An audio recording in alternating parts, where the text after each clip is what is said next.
तुम बेहतर से बेहतरीन बनो। तुम बेहतर से बेहतरीन बनो। खुद को परखो तराशो। खुद को परखो तराशो। हर मुश्किल में टूट कर जुड़ो। हर मुश्किल में टूट कर जुड़ो। लेकिन ये राह हम कोशिश की कभी मत छोड़ो। ये राह कोशिश की कभी मत छोड़ो। Thank you.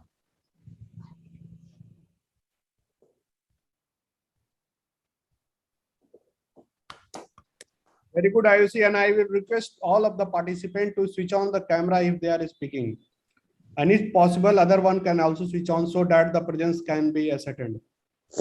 Sarthak, your mic is mute. I'm extremely sorry for that, sir. So, hello, namaste, sat sri akal, आदाब। मैं आप सभी का एक बार फिर से व्यक्त सोसाइटी के इस इवेंट में स्वागत करता हूं। So, before starting the event, I would like to welcome our respected sir and the judge of this event, Dr. Ajay Kumar Singh. Sir, you are warmly welcome. Dr. Ajay Kumar Singh is our former professor at Techni Institute of Advanced Studies, and currently he is the media consultant head at the Aryabhat Knowledge University, Patna, Bihar. So thank you so much, sir, for being the part of our event and being the judge. So I would like to start the event first and call the first entry. So I would like to invite our first judge, the first entry, and it's Bhavya Arora. Bhavya, am I audible to you?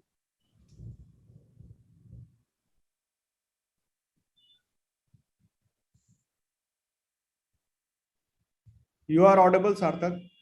Yeah. Bhavya, can you listen me? Are you available here? I think Bhavya is not there, so we can move on to next. Bhavya will join us later on. So I will start with Nikhil Kumar. Nikhil Kumar? Yeah. Okay, Nikhil. You should start. Good morning to all of you.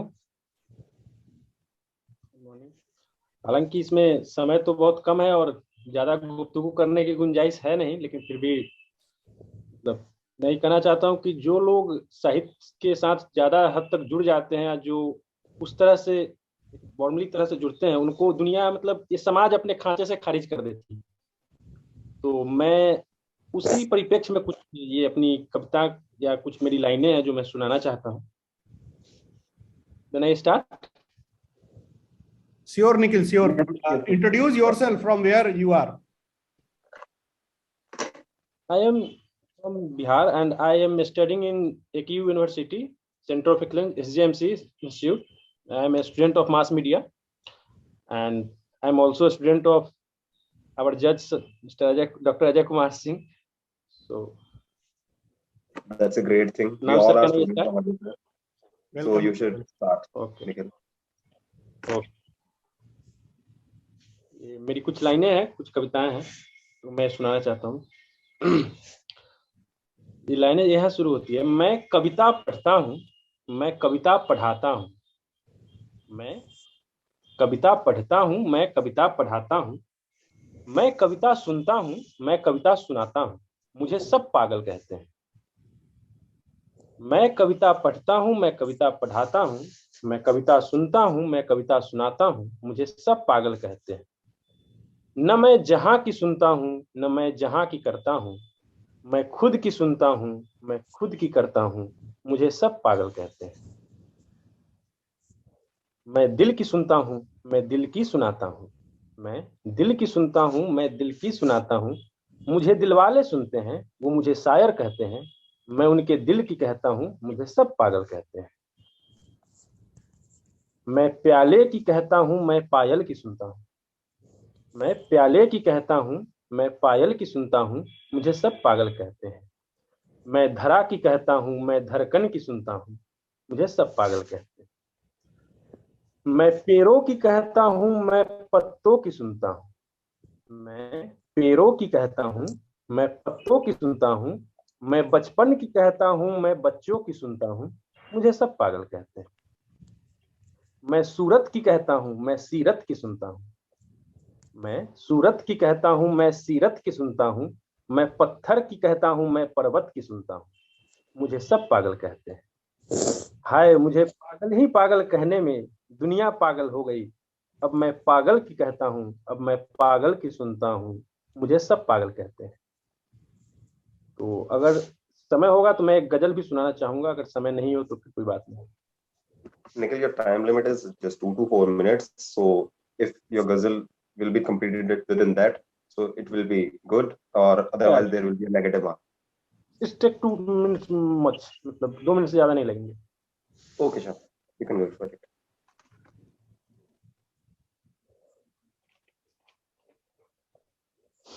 It's my गजल। ये मिसरा ये है, यहाँ शुरू होता है, दर्द किसी का अब तक छुपा नहीं जहां से, दर्द किसी का अब तक छुपा नहीं जहां से, मगर कितना बेशरम है अब तक उठा नहीं जहां से। दर्द किसी का अब तक छुपा नहीं जहां से, मगर कितना बेशरम है अब तक उठा नहीं जहां से। कोई तो होता जो हमें कहता जी जान से, हम भी निभाते उससे शिद्दत से अरमान से। इस कदर हमने उनसे वफा किया, इस कदर हमने उनसे वफा किया कि हो गए बेजान से। अब दिल है कि चाहता ही नहीं लौटना शमशान से। इस कदर हमने उनसे वफा किया कि हो गए बेजान से। अब दिल है कि चाहता ही नहीं लौटना शमशान से। उन्हें सब मासूम कहते हैं मुझे बेरहम, उन्हें सब मासूम कहते हैं मुझे बेरहम। ये जहर भी पिया हमने बहुत इत्मीनान से। इश्क इश्क तो हमने इस तरह किया उनसे, ये आखिरी मिसरा है उसका गजल। इश्क तो हमने इस तरह किया उनसे कि रोज याद करते थे उनको पहले अजान से। It's all. Very, very beautiful, Nikhil. That's really, really great. आपने शब्दों की माला को जिस तरह प्रया है वो बहुत ही सुंदर है। तो अब आगे बढ़ते हैं और मैं अपने इवेंट की दूसरी एंट्री को बुलाना चाहूंगा। इट्स इशफाक अहमद खान, नजर extremely sorry for that. So are you there? Yes, sir. I am here, sir. So due to Okay. some circumstances, I can't open my camera, so that's why. Sorry, I apologize. I want to speak in audio, sir. Yeah. Actually, Thanks sir, a lot. that's a protocol that you have to open your camera. Okay, But sure, sir. I will. Cause I was outside, sir. Just okay, sir. Okay, I'm cool. okay. Yes. Thank you. You can continue. Good afternoon, sir. Yeah. And without wasting your precious time and my precious time, I'm going to recite my piece. Yeah, I had titled it. First of all, I will introduce myself. It's me, Mr. Empath, Mr. Empath on Instagram, and myself essentially Ishfaq Ahmed Najjar from Kashmir Valley. Yeah, I'm a poet, artist, and writer on Instagram, featured by Instagram by my many communities. Yeah, and I'm also a student of integrated economics from Cluster University, Srinagar. Yeah, and I want to recite my piece, Little Bird, that I had wrote last day in my college. Yeah. Oh, first of all, the poem is like this. There is a little bird inside myself. It wants to leave for a secret fly beyond the skies to the heavens. Every night in the courtyard of my Lord of love, who is always generous, the only one, the faithful one, the merciful one. It weeps with heavy bleeding sighs in the nucleus of its heart, wants to leave for a secret fly high beyond the skies to the heavens, where the Lord of love, who is the only one, the generous one, is found. Oh, little bird, fly to the heavens above in the secret sky, where he is always found. They are the Lord of love. Talk to them soon and keep up the good content. I'm burning like the sun in his love every day, every night, from dusk till dawn, and will be burning until dawn, till dusk like that. Night and day, like a moth in the candlelight, I'm burning in his love. Maybe it's the empire's tale. Perhaps my soul can also be set free in the fire of love, O Lord. May I too be liberated in the light of the love, O Lord. Oh, little bird, fly beyond the fantasy sky, where they are always found. Perhaps I can also fly high there beyond the secret sky. above in the secret sky, beyond the heavens, beyond the hell like that. I can be liberated in the light of love. Perhaps I can be freed in your light of love, oh Lord, as I am always burning like a moth in your light of love. Oh, little bird, talk to them and tell him who is the Lord of love, the faithful one, the generous one, the merciful one, and the real one, and the only one. I am burning in his love from dusk till dawn, and I will be burning until dawn till dusk like that. Yeah, thanks a lot. Thanks for listening. That was Thank really you. a masterpiece. Yeah, I had also published it published it in the form of video on my Insta, so you can go, you can. Yeah, you can share your Insta handle in the group, and we will surely go through it. Also And the way you presented, recently, and I had titled it Silent Tears and Bleeding Sighs. It's a work on anthology. I am inspired from Maulana Rumi, Jalaluddin Rumi. Yeah, who is everybody knows about his poetry and about his art. yeah. Yeah, but he is very dedicated to his work. That's why he's still remembered in this era. Yeah, like Yes, me, sir. I am from everyone. So, So thanks a lot. Thanks for listening me. Thanks a lot. thanks a lot for being the part of the event, and your poetry was really very nice. जिस तरह से Thanks. आपने उसको सुनाया, आप Yeah. उसके एक emotion में बह गए थे. So Indeed. that's also a part of reciting a poem. So thank you so much. I think so that every poet who writes his poetry should be lost in the aesthetic illusion like that, in the poet, because he wrote that like that. Yeah. So thank you so much. So I would Thanks like so to much. call our next entry. Thank you so much, Ishfaq sir. Okay, brother. Thanks a lot. Can I leave? If you want to leave, you can leave, or you can enjoy this program. I can leave, sir, because I'm outside my home. So actually, I am in my cluster campus. So I have my exams. Yeah, I have my exams. That's why. Okay. It's completely Thanks a lot. Thanks a lot, sir. Thanks a lot. Thanks a lot. So for the next entry, I would like to call Ishita Goyal. So Ishita, are you there? Yes, Sarthak. Okay, Ishita. Yeah. So please turn on your camera if you can, and we are excited to listen to your story, your poetry. Yeah. Good morning, sir. Good morning, everyone. Good afternoon. And this is Ishita Goyal from Technion Institute of Advanced Studies, and I'm pursuing journalism and mass communication. And today I'm here to recite my poem, which is titled Bhagwan Ki Pehchan. And the poem goes like, मंदिर में भगवान नहीं है, मस्जिद में रहमान नहीं है, ऐसा घर कोई नहीं इस जग में जहां पर भगवान का वास नहीं है. हर इंसान के दिल में रब बसता है, ये धर्म गथों का कहना है. इंसानियत ही सब धर्मों का सार है और यही ही सच्चा गहना है. बीमार और कमजोर की सेवा ही भगवान की पूजा है, माँ बाप से बढ़कर नहीं कोई दूजा है. अपने घर में सदा रख शांति, क्यों झगड़ा तू करता है, अब बहुत कमा लिया क्यों लालच में तू पड़ता है. आखिरी समय में तेरे ये दौलत काम ना आएगी, अच्छे किए कामों के दुनिया तराने गाएगी. So that's it. It was a short poem from my side. Thank you. Ishita, ये भले ही excuse me for that.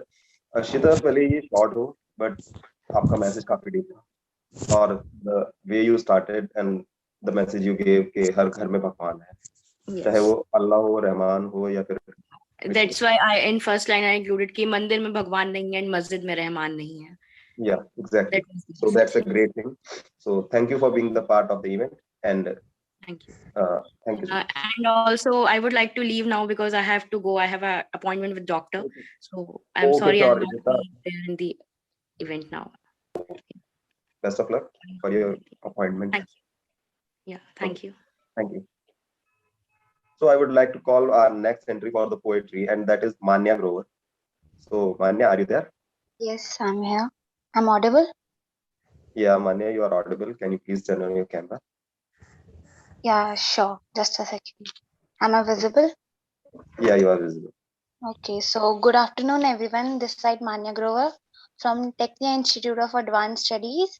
I'm pursuing BA JMC first semester. So I'm starting. My title is मेरे जैसा। हाँ, मुझे भी कोई मेरे जैसा चाहिए, मुझसे अच्छा नहीं, बस मेरे जैसा चाहिए। मैं हंसूं और साथ में वो हंसे, कोई ऐसा नहीं, मुझे तो कोई साथ में रोने वाला चाहिए, जो दूसरों के सामने अपना दर्द छुपाए और मुझे आके गले लगा के सब बताए। कोई ऐसा चाहिए, हाँ मुझे भी कोई मेरे जैसा चाहिए। अर्ज किया है, कहने को तो बहुत है लेकिन कोई अपना चाहिए। कहने को तो बहुत है लेकिन कोई अपना चाहिए। यूं तो बहुत लोग आए हैं जिंदगी में, पर बिन कहे दर्द समझने वाला चाहिए, बिन कहे दर्द समझने वाला चाहिए। किसी बेहतर से मेरी बनती नहीं, किसी बेहतर से मेरी बनती नहीं, इसलिए मुझे तो कोई मेरे जैसा ही थोड़ा नटखट और शरारती चाहिए। हाँ मुझे भी कोई मेरे जैसा चाहिए, हाँ मुझे भी कोई मेरे जैसा चाहिए। जिसे अपने सपने पूरे करने से ज्यादा मेरे सपने पूरे करने की ख्वाहिश हो, जो सब भूलकर भी मेरे बारे में याद रखे, कोई ऐसा चाहिए। हाँ मुझे भी कोई मेरे जैसा चाहिए। कि मेरी सोई हुई जिंदगी में रोशनी ला दे, कि मेरी सोई हुई जिंदगी में रोशनी ला दे, कोई ऐसा चांद चाहिए। हाँ मुझे भी कोई मेरे जैसा चाहिए, हाँ मुझे भी कोई मेरे जैसा चाहिए। धन्यवाद। That's really very nice poetry, मान्या। कोई मुझे भी मेरे जैसा चाहिए, हर इंसान को कुछ ना कुछ एक चाह होती है कि उसको उसका पार्टनर उसके जैसा हो। So that's great thing.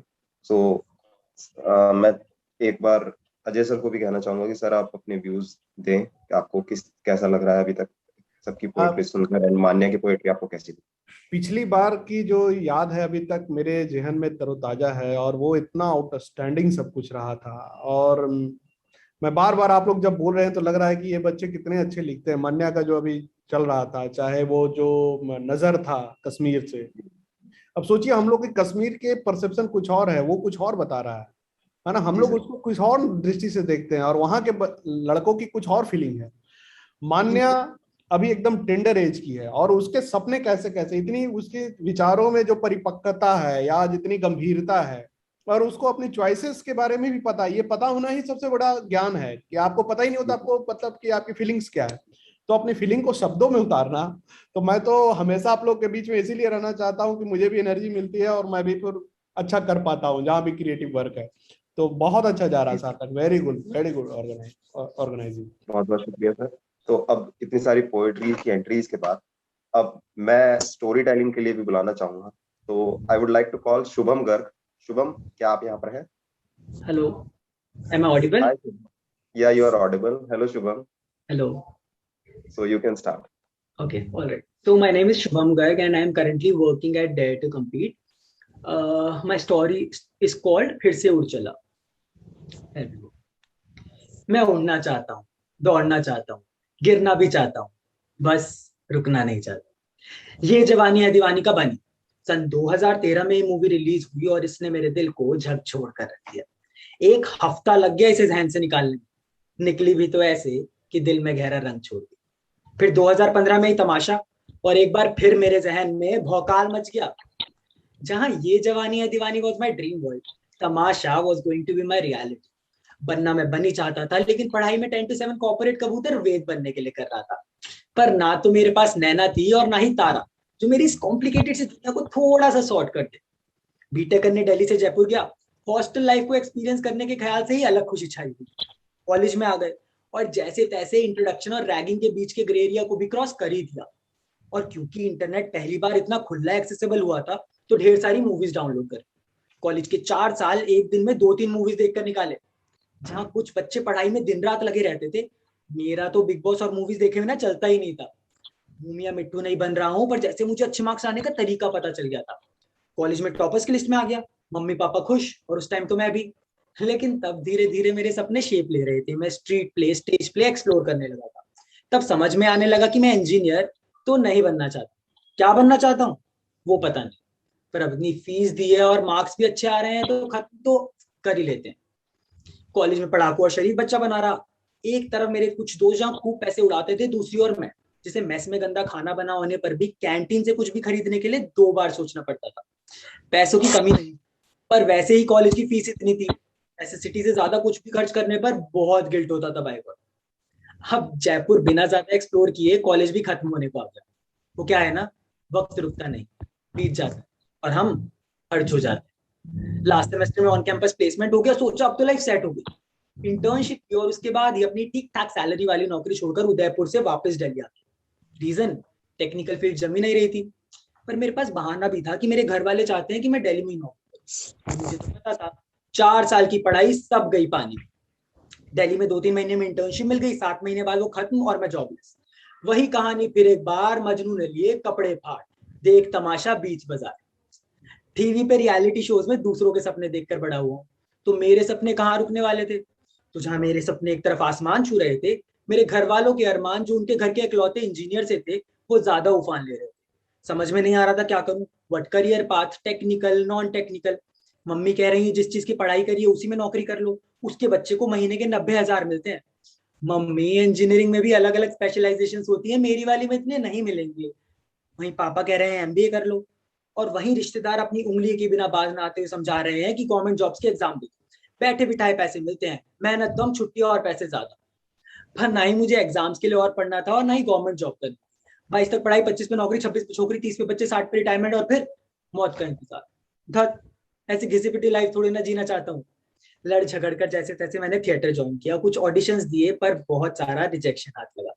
और एक वक्त के बाद लोगों के कंटिन्यूअस प्रेशर और इस कांस्टेंट रिजेक्शन से मैं हार थिएटर छोड़ दिया और नौकरी की तलाश चालू। अब कुछ टाइम में नौकरी भी मिल गई, लेकिन जॉब के साथ कर पाना कुछ भी अब थोड़ा मुश्किल हो गया था। कुछ कुछ चीजें की, अपने आप को एक्सप्लोर करना स्टार्ट किया। तब समझ में आने लगा कि बचपन से लेकर अब तक जो भी बोला जाता था ना कि पढ़ाई अच्छे से कर लो, अच्छा स्कूल, फिर अच्छा कॉलेज, फिर अच्छी नौकरी, ये सबकी जिंदगी तो नहीं हो सकती। For some, it might be a dream to get into an A-list school, college, and corporate and earn andha paisa. I get it. But money has never motivated me to do anything.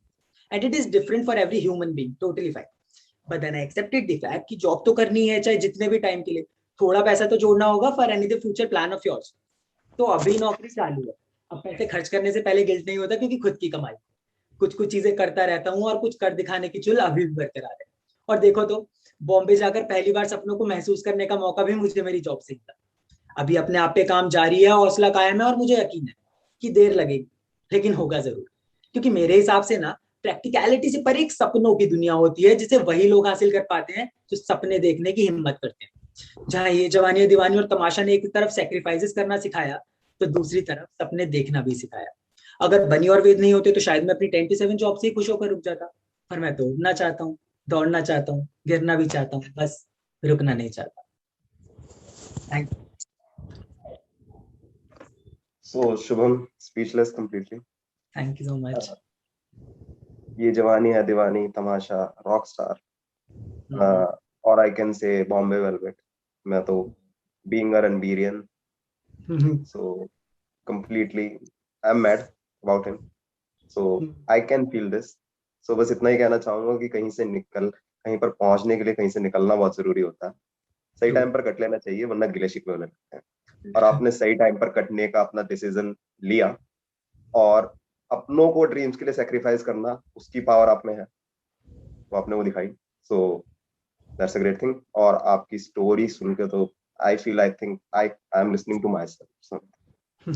So that's really great sir. If you want to add something. You know, I always get energy from you people, and Subham, the way you narrated the whole thing, the way you illustrated the thing with the help of the film, basically this thing applies to each and every life. You know, we people, we are so you people might be feeling that we are so settled, we have so good luxury of the life. Of course we have the materialistic luxury, but still our other part is still craving for something. I don't know, I have no any idea what is that something, but still the craving is there. So really your story relates to each and every individual, including me also. So I enjoyed it very much. Thank you so much. Very good. Next question. Thanks a lot, Shubham. Your story was really very motivating. So अब अगली entry के लिए मैं उन्हें बुलाना चाहूंगा कुछ इस अंदाज से कि होनी को अनहोनी कर दे, अनहोनी को होनी। प्रेजेंटिंग हमारी सोसाइटी की Ayushi Badoni. Ayushi, are you there? Thank you so much, सार्थक। It's all a pleasure. Ayushi, can you? मतलब मुझे ये सुन के ऐसा लगा कि ये कब बना? Yeah, sure. Ayushi, I think your camera मेरी is on. वॉइस पहले तुम मुझे बताओ कि सही से आ रही है? No, it's breaking Yeah, a bit. actually I'm not in a condition to on my camera. Okay, it's completely okay. You can continue. Still breaking or not? I think it's clear now. Okay. तो आयुषी बडोनी, अब आपने पहली बार ऐसा surname सुना होगा क्योंकि ऐसा surname पहाड़ियों का होता है। तो आज मैं आपको अपने उन्हीं पहाड़ों से मिलवाना चाहती हूँ। मैं आपको एक कहानी उत्तराखंड की सुनाना चाहती हूँ कि हर नदी का स्रोत है यहाँ, हर नदी का स्रोत है यहाँ, विशाल पर्वत पर बैठ भोले बाबा का धाम केदार है यहाँ। एक तरफ तो शांत बहती गंगा है तो दूसरी तरफ उफान है, एक तरफ तो शांत बहती गंगा है तो दूसरी तरफ उफान है यहाँ। पंच बद्री पंच केदार पंच प्रयाग में खुलता स्वर्ग का कपाट है। हेमकुंड साहिब में गुरु गोविंद का ज्ञान है, सरिता के बीच बैठी माँ धारी देवी का आशीर्वाद है। चारों धामों का यहाँ वास है, देवताओं पर यहाँ लोगों को अटूट विश्वास है। हर सवाल का जवाब मिलता यहाँ जागरी के पास है। और तुम्हें क्या बताऊं यार, और तुम्हें मैं क्या बताऊं यार, ये देवभूमि उत्तराखंड मेरे लिए क्यों खास है, ये देवभूमि उत्तराखंड मेरे लिए क्यों खास है। कि हिमालय के शिखर पर आती सूरज की पहली किरण है, कड़कती धूप तो कहीं छाव सी ठंड है, माटी के खुशबू में स्वर्ग का एहसास है। हर गांव में यहाँ कुछ तो अलग बात है, यहाँ नदियों का नाम भी माँ गंगा, माँ यमुना, माँ अलकनंदा है। अरे यहाँ की भूमि पर स्वयं बद्री केदार का वास है, अरे यहाँ की भूमि पर स्वयं बद्री केदार का वास है। बारिशों के मौसम में हर गली झूम उठती है, ये उत्तराखंड है यहाँ सर्दी में भी खूबसूरती है, यहाँ सर्दी में भी बड़ी खूबसूरती है। तुम आना यहाँ, मैं तुम्हें वादियों से मिलवाऊंगी, तुम आना यहाँ, मैं तुम्हें वादियों से मिलवाऊंगी, तुम आना यहाँ, मैं तुम्हें बहती हवा पहाड़ों के बीच ढलती सूरज की शाम दिखाऊंगी, तुम आना यहाँ, मैं तुम्हें 12 मास ताजगी दिखाऊंगी, तुम आना यहाँ, मैं तुम्हें जमीन को छूता आसमान दिखाऊंगी, तुम आना यहाँ, मैं तुम्हें गर्म मौसम में सर्दी की रात दिखाऊंगी, तुम आना यहाँ, मैं पहाड़ों के बीच बैठे कुल्हड़ की वो मीठी प्यारी सी चाय पिलाऊंगी, इस प्रकृति की गोद में बैठ मैं तुम्हें जन्नत दिखाऊंगी, तुम आना यहाँ, मैं तुम्हें उत्तराखंड से मिलवाऊंगी। तो अब बात हो गई हमारे देवी देवताओं की, हमारी प्रकृति की, तो चलो तुम्हें लेके चलते हैं अपनी संस्कृति के पास कि दिन की 6 चाय के बिना यहाँ रात नहीं होती, दिन की 6 चाय के बिना यहाँ रात नहीं होती। और तुम्हें हर वाक्य के अंत में बल ना सुनने को मिले, अरे ऐसी तो कोई बात ही नहीं होती। गढ़वाल कुमाऊं रेजिमेंट यहाँ की शान है, गढ़वाल कुमाऊं रेजिमेंट यहाँ की शान है, भारत के सबसे ऊंचे शिखर पर बैठी हर माँ की जान है। यहाँ की हर रीत हर त्योहार में मंडान बजता है, यहाँ की हर रीत हर त्योहार में मंडान बजता है। अरे यहाँ तो डीजे के साथ भी बेड़ू पाको बारहमासा चलता है। ये पिज्जा बर्गर आइसक्रीम तो शौक तुम्हारे होंगे, ये पिज्जा बर्गर आइसक्रीम तो शौक तुम्हारे होंगे। अरे इस शहर में तो कफल कांडली का साग और बाल मिठाई चलता है, इस शहर में तो कफल कांडली और बाल मिठाई का साग चलता है। माटी की खुशबू में यहाँ मिट्टी के मकानों में यहाँ टेढ़ी सी सड़कों पर सीधे साधे लोग रहते हैं, मिट्टी की मकानों में यहाँ टेढ़ी सी सड़कों पर सीधे साधे लोग रहते हैं। ये अंग्रेजी भाषा के जमाने में वो आज भी भूली और भुला कहते हैं, ये अंग्रेजी भाषा के जमाने में वो आज भी भूली और भुला कहते हैं। यहाँ तुम्हें हर ईश्वर का आशीर्वाद मिलेगा, मैं बताती हूँ तुम्हें, यहाँ हर ईश्वर का आशीर्वाद मिलेगा, ऋषियों का ज्ञान मिलेगा, दुनिया की सबसे खूबसूरत जहान मिलेगा, प्रकृति का प्रेम मिलेगा, पावन गंगा का सुकून मिलेगा, पावन गंगा का सुकून मिलेगा। ये पहाड़न नाच तुम्हें दिल से कहती है, ये पहाड़न आज तुम्हें दिल से कहती है, तुम आना यहाँ, मैं तुम्हें अखंड सौभाग्य मिलाऊंगी। इस खूबसूरत से पर इस खूबसूरत कोई शहर न मिले, मैं तुम्हें ये दिखाऊंगी। पर इससे खूबसूरत कोई शहर न मिले, मैं तुम्हें ये दिखाऊंगी। तुम आना यहाँ, मैं तुम्हें उत्तराखंड से मिलवाऊंगी। शुक्रिया।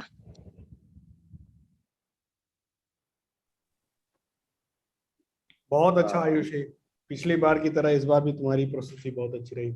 सार्थक, अगर तुम्हारा परमिशन हो तो पिछली बार वाला कविता एक बार सुने, महाभारत वाला, रिक्वेस्ट कर रहे हैं आयुषी से। अरे सर परमिशन सर, ऐसे मत कीजिए सर। नहीं, यू आर द ऑर्गेनाइजर, क्योंकि इस बार मैं रिकॉर्ड कर रहा हूँ, मुझे बहुत अफसोस हुआ कि I did not record that poem. So Ayushi, if you don't mind, can you repeat that poem जो पिछली बार तुमने सुनाया था, महाभारत वाला? Sure, sir. Just give me a second. Okay, Ayushi. Very kind of you, very kind.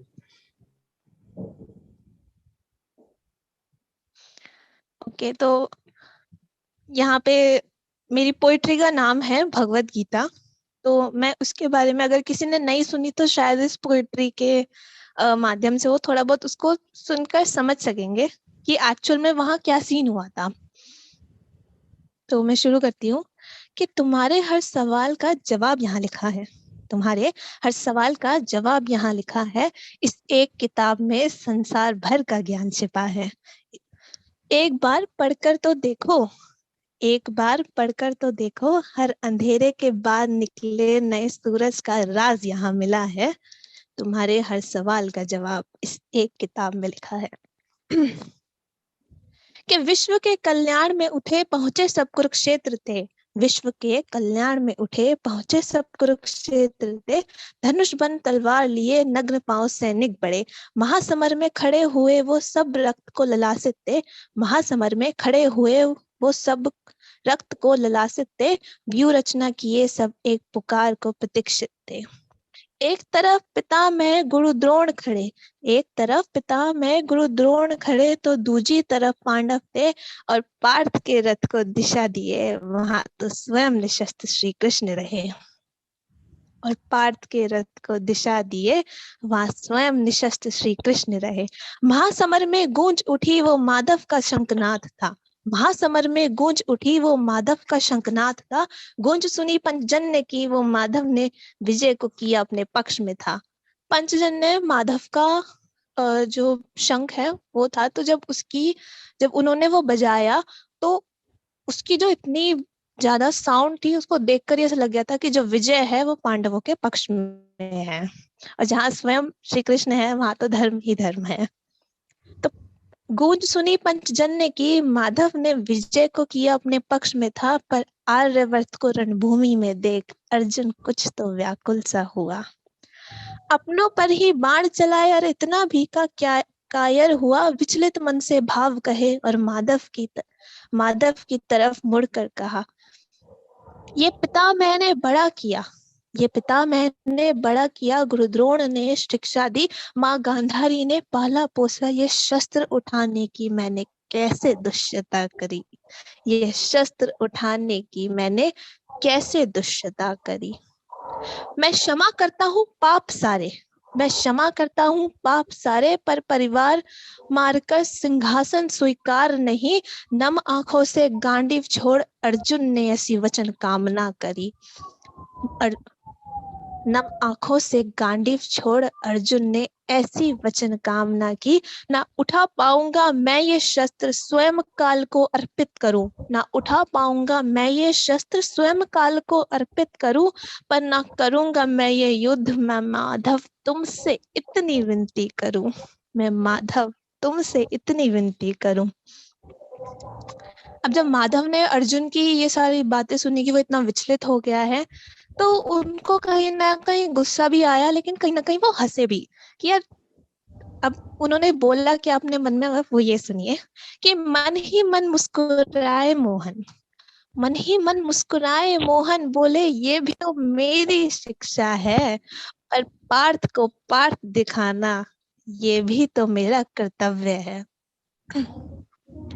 वचन बोल माधव ने ऐसी वो गीता का महाज्ञान बना, वचन बोल माधव के ऐसे वो गीता का महाज्ञान बना, वेद शास्त्र से भी बड़ा, वेद शास्त्र से भी बड़ा, वो भागवत गीता का ज्ञान कहा, वो भागवत गीता का ज्ञान कहा।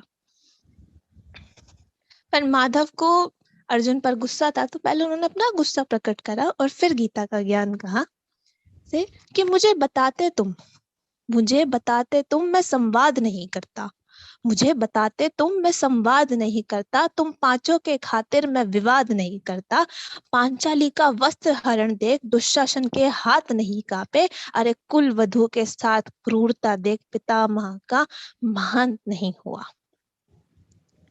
पुत्री कहती मेरी सखी को, पुत्री कहते मेरी सखी को, गुरु द्रोण का खून न खोला, क्या हुआ उस कुरु सभा का, क्या हुआ उस क्रूर सभा का, क्या तुमने ये याद नहीं हुआ, क्या तुम्हें ये याद नहीं हुआ, अरे अधर्मियों का संबंध याद करते हो तुम, अधर्मियों का संबंध याद करते हो तुम, ये कैसा धर्म निभा रहे हो, तुम कायरों के भांति यूं विलाप क्यों कर रहे हो, तुम कायरों के खातिर यूं विलाप क्यों कर रहे हो, गांडीव उठाओ युद्ध करो, गांडीव उठाओ युद्ध करो, ये धर्म की यह बात है, यूं आंखें नम ना करो, ये मेरे सम्मान की यह बात है।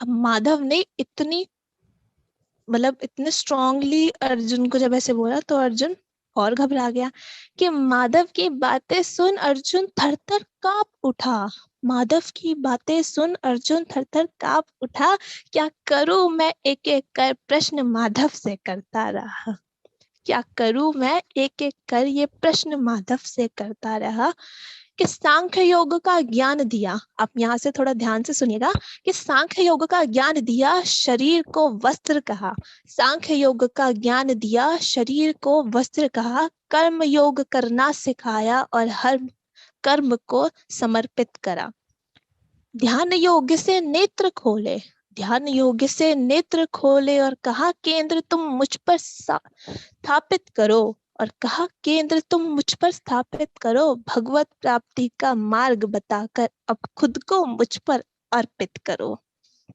भगवत प्राप्ति का मार्ग बताकर अब खुद को मुझ पर अर्पित करो, भक्ति योग पर आकर बोले तुम मुझे सदा समर्पित रहो, भक्ति योग पर आकर बोले तुम मुझे सदा समर्पित रहो, न जीत तुम्हारी है न हार रही, जन्म मृत्यु है सब मेरी माया, न जीत तुम्हारी है न हार रही, ये जन्म मृत्यु है सब मेरी माया, तुम कर्म सभी मेरे लिए करो, ना करो चिंता इस रक्तपात की, ये सदा तुम सदा अर्पित रहो मुझे। अब जो माधव को अर्पित है उसको तो किसी चीज की चिंता करने की जरूरत ही नहीं है, तुम ना करो चिंता इस रक्तपात की, तुम सदा अर्पित मुझे रहो। माधव की बातें सुन अर्जुन माधव की बातें सुन अर्जुन परम ज्ञान का साक्षी हुआ, माधव की बातें सुन अर्जुन परम ज्ञान का साक्षी हुआ, माधव के दिव्य रूप को देखने को अब वो भी थोड़ा ललासित हुआ, हरि रूप देख कर बोला माधव आपसे ज्यादा मोहित इस जग में न कोई है, हरि रूप देख कर बोला माधव आपसे ज्यादा इस जग में मोहित न कोई है, प्रकाशित हुए भाग्य खुल गए सारे, प्रकाशित हुए भाग्य खुल गए सारे, मेरे जो मैं आपका मित्र अर्जुन हुआ, जो मैं आपका मित्र अर्जुन हुआ, छवि लीलाधर की देख, छवि लीलाधर की देख अब विश्व रूप को इच्छुक हुआ, छवि लीलाधर की देख वो विश्व रूप को इच्छुक हुआ, माधव ने शक्ति दी और अर्जुन अब प्रमाण हुआ, प्रमाण हुआ मतलब कि जो माधव का विश्व रूप था वो सिर्फ अर्जुन ने देखा था, तो धीरे धीरे देख अर्जुन संपूर्ण विश्व को अपने सामने, धीरे धीरे देखा अर्जुन संपूर्ण विश्व को अपने सामने, त्रेता के राम देखे दशानन दशानम रूप परशुराम देखे, मनमोहन मुरारी बंसी वाले देखे, नरसिंह रूप अनेक स्वरूप देखे, देवों के हर मुख देखे, शिव ब्रह्मा और धर्म की स्थापना के लिए जन्मे हर रूप देखे। आकाश भर गया पर रूप भगवान के कम न हुए, आकाश भर गया पर रूप भगवान के कम न हुए, अचंभित सा हुआ अर्जुन भगवान को नमन करता, अचंभित सा हुआ अर्जुन भगवान को नमन करता, घबराया सा बोला आपकी शक्ति का प्रमाण बना, मैं विनती अब इतनी करता हूँ, मेरे परम मित्र माधव मैं आपके मनुष्य रूप को वापस चाहता हूँ, मेरे परम मित्र माधव मैं आपके मनुष्य रूप को वापस चाहता हूँ। लीलाधर ने वचन अब अपने पूर्ण किए, लीलाधर ने वचन अब अपने पूर्ण किए, महासमर में महाज्ञान दिया, जग को फिर से प्रकाशित किया, महासमर में महाज्ञान दिया, जग को फिर से प्रकाशित किया, जगत गुरु के वचन को जग ने भगवत गीता का नाम दिया, जगत गुरु के वचनों को जग ने भगवत गीता का नाम दिया, और माधव की माया के साथ, माधव की माया के साथ अर्जुन ने गांडीव उठा फिर से युद्ध आरंभ किया, अर्जुन ने गांडीव उठा फिर से युद्ध आरंभ किया, कुरुक्षेत्र की भूमि को धर्म स्थापना का मंच दिया, कुरुक्षेत्र की भूमि को धर्म स्थापना का मंच दिया, पांडवों को राज्य दिया और हम पर फिर से उपकार किया, पांडवों को राज्य दिया और हम पर फिर से उपकार किया। आपका बहुत बहुत शुक्रिया। और सर मैंने बीच में कुछ भी कम ज्यादा करा तो please I am very sorry. नहीं नहीं, बहुत अच्छा है उसी, माइंड ब्लोइंग। मतलब कुछ रचनाएं ऐसी होती है जो दिमाग में ना घर कर जाती है, तो मेरे दिमाग में था कि कम से कम एक बार रिकॉर्ड हो जाएगा तो मैं कभी भी होगा तो सुनूंगा, क्योंकि कई चीजें होती हैं, आप लोग जिस एज में है वो थोड़ी अलग होती है, हम लोग जिस ग्रुप में है वहाँ अलग फीलिंग होती है, तो ये सब जो वीर रस की फीलिंग है ज्यादा आती है कि कैसे बदलाव हो, कैसे परिवर्तन हो, तो रियली ये मोटिवेटिंग है। और ये एंट्री मतलब कि ये कंपटीशन से बाहर की है, मतलब I will not consider it as a marking. So thank you Sarthak also, thank you Ayushi also. Sarthak, you can move ahead. Sure. Thank you sir. So Ayushi, it's beyond words, can't be explained. सबसे पहले उत्तराखंड वाली कविता के बारे में क्या ही कहूँ, ये हर प्यासे की प्यास जहाँ पर जाकर उस गंगा से बुझती है, और देवों के देव महादेव का वहां पर वास। तो उत्तराखंड की तो बात ही कुछ और है, देवभूमि है। और महाभारत मुझे ऐसा लग रहा था मेरी आंखों के आगे चल रही है, क्योंकि being a biggest fan of Mahabharata, one of the biggest, so no words. तो इसी के साथ मैं अपनी अगली एंट्री को बुलाना चाहूंगा कि आसमां को सुशोभित करती है एक नन्ही सी चिड़िया। अब मैं बुलाना चाहूंगा on the stage Bhavya. Bhavya, are you there? Bhavya Arora. हाँ जी। Good morning, good afternoon sir, I am audible? Yeah, Bhavya, you are audible. Can you please turn your camera? Yes, sure. Okay. Hi, Bhavya. My name is Bhavya and I'm pursuing BGMC from Technical Institute of Advanced Studies. And मेरी poem का नाम है बेबसी। So मैं start करती हूँ।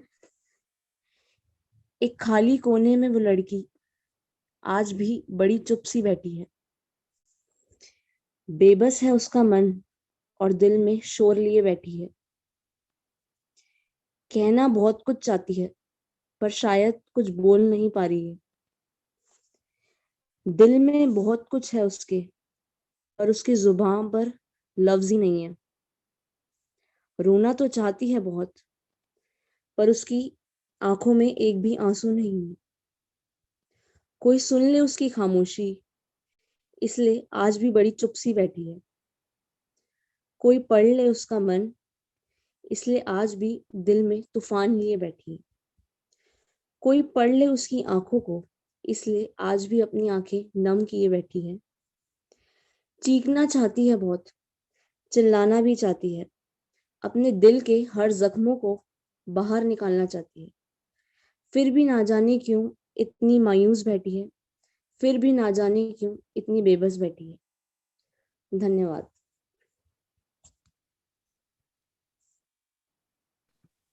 बहुत अच्छी भव्या। Thank you. अब इसी के साथ हम अपनी नेक्स्ट कंटेस्टेंट को बुलाना चाहेंगे, पूजा Bansal. Good afternoon. Pooja, are you there? Yes, I'm audible. Hello. Yes, Pooja, you are audible. You Good can afternoon. continue. The first present in here. First, I want to introduce myself. Pooja Bansal.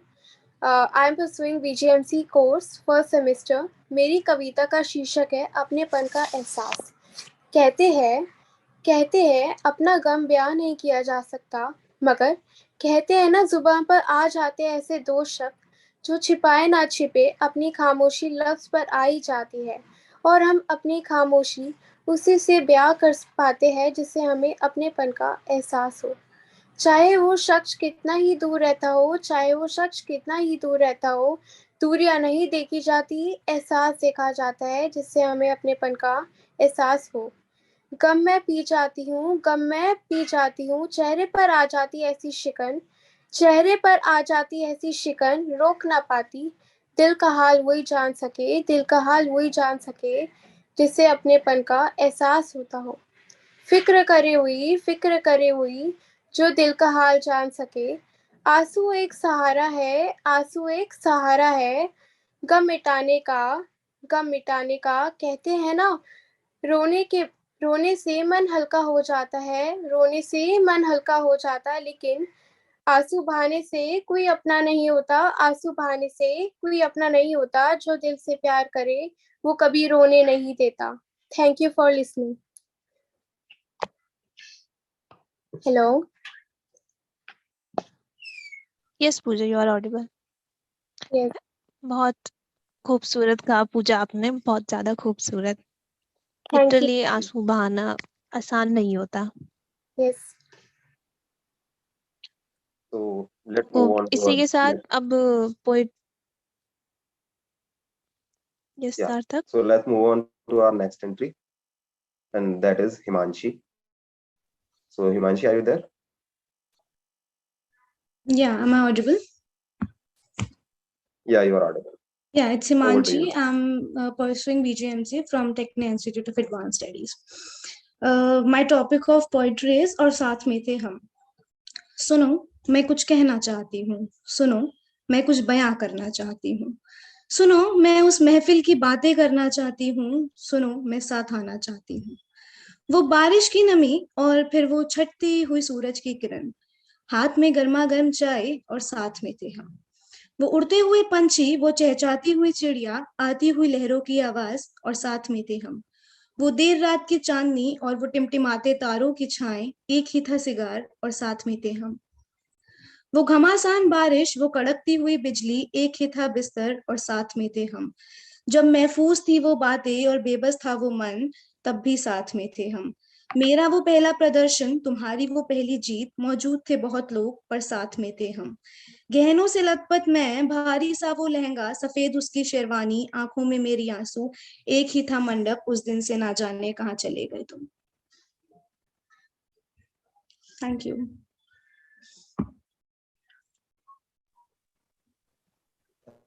That was really nice, Manshi. So beautiful poetry. बहुत बहुत प्यारा बोला है हिमांशी आपने, literally. Thank you. Welcome. Sir, आप हिमांशी की poetry पे कुछ कहना चाहेंगे? हिमांशी की पोएट्री जब मैं सुन रहा था तो उसमें मैं कहीं ना कहीं हिमांशी को तलाश रहा था, लेकिन लास्ट की लाइन जब इसकी आई तो लगा कि अपने आप को तलाशते तलाशते ही अपने फ्यूचर को भी मतलब लिख रही हो। तो हिमांशी एक तो है कि खुद से बहुत प्यार करती है और हर चीज को खुद को केंद्र में रखकर सोचती है, और जो आदमी जज्बाती होता है, खुद को प्यार करता है, वो बहुत खूबसूरत दुनिया चाहता है और आसपास के जो संबंधों हैं उसको भी खूबसूरत बनाए रखता है। तो हिमांशी, बहुत अच्छी कविता थी आपकी, मैं एंजॉय किया बहुत बहुत, और आप जिस तरह से कविता सुना रही थी वो भी बहुत अच्छा था, इम्प्रेसिव। Thank you sir. तो अब पोएट्री तो हमारी बहुत हो गई, लेकिन अब हम चलते हैं एक स्टोरी टेलिंग की तरफ। तो अभिषेक कश्यप को मैं बुलाना चाहूंगी यहाँ पर। मैं ठीक से सुनाई और दिखाई दे रहा हूँ आप लोगों को? बिल्कुल हाँ बिल्कुल। जी अभिषेक। मेरी आवाज आ रही है ना? जी अभिषेक, यस आपकी आवाज आ अभिषेक रही योर है, but वॉइस इज शायद ऑडिबल। आपका कैमरा आई थिंक इशू है कुछ, आप शो नहीं हो पा रहे। कैमरा शो नहीं कर रहा है? Just a second. नो, या यू आर विजिबल नाउ। अभी है या फिर से गायब हो गया? नहीं है। ओके। सो नमस्कार, जय हिंद। मेरा नाम अभिषेक है और अभी आपको मालूम ही होगा कि 2 दिन बाद अंतर्राष्ट्रीय महिला दिवस आने वाला है। तो मैंने पिछले साल अंतर्राष्ट्रीय महिला दिवस के उपलक्ष्य पर कुछ लिखा था, वही मैं आपके सामने प्रस्तुत करने जा रहा हूँ। यह पूर्ण रूप से एक काल्पनिक कहानी है, परंतु अगर यह किसी से मिलती-जुलती पाई गई तो यह बस एक संयोग है। तो मैं अपनी कहानी की शुरुआत करता हूँ। समय रात 10:30 बजे। जगह वही सुनसान रास्ता। बीते कुछ दिनों से ऑफिस के काम मुझे बहुत देर करवा देते थे, लेकिन उस दिन की बात कुछ अलग सी थी, थोड़ी डरावनी सी। क्योंकि रिक्शा टैक्सी की हड़ताल थी और भैया भी रात को देर से आने वाला था और मेरा कोई दोस्त भी नहीं था जिसे मैं बुला सकूं, इसलिए घर पैदल जाना पड़ रहा था। हिम्मत नहीं हो रही थी, लेकिन क्या करें, जाना ही था। तो थोड़ी सी हिम्मत जुटाई और चलना शुरू किया। साहस को अपने साथ बांधा और आगे बढ़ना शुरू किया। मैंने सुना था कि उस लाइब्रेरी के पीछे कुछ बदमाश रोज बैठे होते हैं। वह राह से गुजरती लड़कियों के साथ उल्टी सीधी हरकतें करते हैं। दिल में डर सा लगने लगा था। मन मेरा बैठ सा गया था। मैं सहम गई थी। धीरे धीरे मैं चलती जा रही थी और थोड़ी दूर तक गाने सुनते और गुनगुनाते हुए चलती चली गई। धीरे धीरे वह रास्ता मेरे पास आने लगा और उस सुनसान रात में वह सर्द हवा भी रास्ते को मेरे और खौफ को मेरे दिल के करीब लाती जा रही थी। सड़क इतना शांत था कि कीड़े मकोड़ों की भी आवाज साफ सुनाई दे रही थी और ऐसा लग रहा था जैसे मानो सब कह रहे हो कि रुक जाओ, आगे मत जाओ, खतरा है। और दिल की तेज होती धड़कनों के साथ मेरे सिसकते हुए बदन पर रोंगटे खड़े हो रहे थे और यह एहसास होने लग गया था कि शायद मेरे साथ कुछ ऐसा होने वाला है जो मुझे जिंदगी भर याद रहेगा। धीरे धीरे लाइब्रेरी के पीछे का रास्ता भी आ गया, जो मेरे लिए आज सबसे बड़ी चुनौती की राह के समान होने वाला था। धीरे धीरे मैं सड़क के दोनों तरफ देखते हुए आगे बढ़ रही थी। तभी मुझसे थोड़ी दूर आगे सड़क किनारे मुझे वह 5 लोग गंदी गाली गलौज के साथ हंसी ठिठोली करते हुए दिखाई दिए। मैंने सोचा इनकी नजरों से बचते हुए चुपके से जल्दी जल्दी निकल जाती हूँ। मैंने नजरें झुकाई और कदमों को तेज चाल करते हुए जल्दी जल्दी आगे बढ़ने लगी, लेकिन मेरी किस्मत थोड़ी सी खराब थी।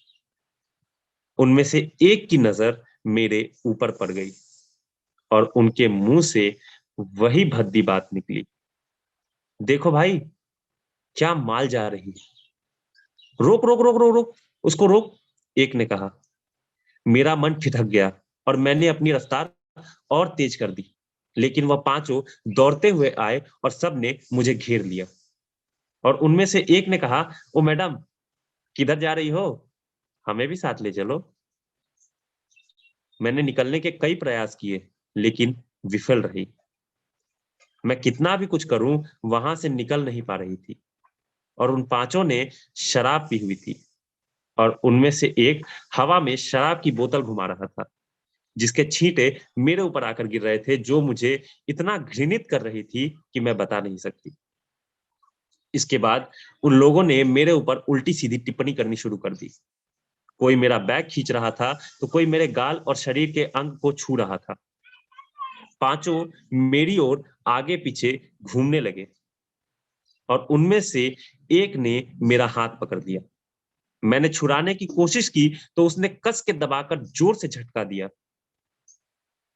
इन सब ने मुझे इतना डरा दिया कि मेरी आवाज ही नहीं निकल रही थी। दिमाग ने काम करना बंद कर दिया था। मैं अंदर ही अंदर खत्म हो चुकी थी। मन ही मन में गुहार लगा रही थी, गिड़गिड़ाने लगी थी कि मैं हाथ जोड़कर खड़ी थी और बस यही भगवान से मन में मन प्रार्थना करने लगी थी कि किसी को, भगवान किसी को भी मेरी रक्षा के लिए भेज दो प्रभु। और मन ही मन न जाने क्यों वह डर सा था जो मुझे बार बार ये कह रहा था कि मुझे छोड़ दो, मुझे जाने दो, मेरी कोई गलती नहीं है, प्लीज भगवान के लिए मुझे छोड़ दो। लेकिन हैवानों के दिल कहाँ होते हैं, वह उस पर भी हंसी उड़ा रहे थे।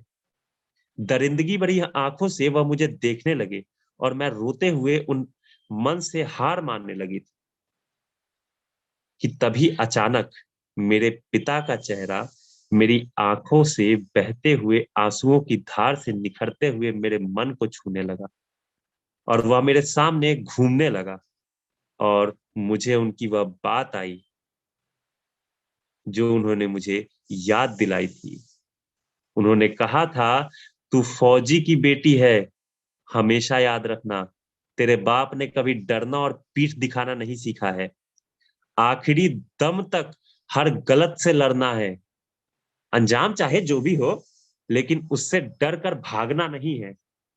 पिताजी की छोटी सी बात ने वह प्रेरणा दे दी जिससे मुझे यह लगने लगा कि मेरे पिता मुझसे यह कह रहे हैं कि बेटी तू फौलाद की औलाद है, जा इन दरिंदों को सबक सिखा कर आ।